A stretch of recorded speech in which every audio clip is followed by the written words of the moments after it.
రుచికరమైన బంగాళదుంప tomato curry విధానం చూద్దాం. కావలసిన పదార్థాలు: అల్లం వెల్లుల్లి పచ్చిమిర్చి ఉల్లిపాయ పేస్ట్,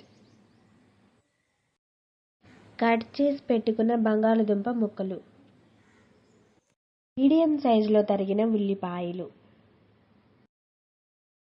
మీడియం సైజులో తరిగిన టమాటో ముక్కలు. ముందుగా పెనాన్ని కొద్దిసేపు వేడి చేయాలి. వేడెక్కిన పెనం మీద కొంచెం నూనె పోయండి. ఇప్పుడు మనం తరిగి పెట్టుకున్న ఉల్లిపాయ ముక్కలు,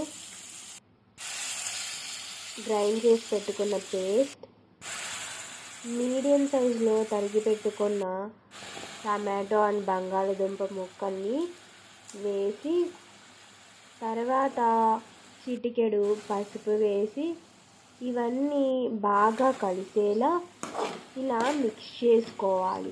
అంటే ఇలా బాగా కలుపుకోవాలి. ముక్కలు మునిగేలా కొన్ని నీళ్ళు పోయండి. ఈ విధంగా 10 నిమిషాలు ఉడకబెట్టి ఆ తర్వాత ఉప్పు వేసి బాగా మిక్స్ చేసుకోవాలి. 10 నిమిషాల తర్వాత కొంచెం కారపొడి వేసుకుని కారం కలిసేలా బాగా తిప్పుకోవాలి. ఫైనల్గా పొటాటో టమాటో కుర్మా అయిపోయింది. ఇది మనకి ఎనర్జీని, పొటాషియం, విటమిన్ సి, ఫైబర్ని ఇస్తుంది.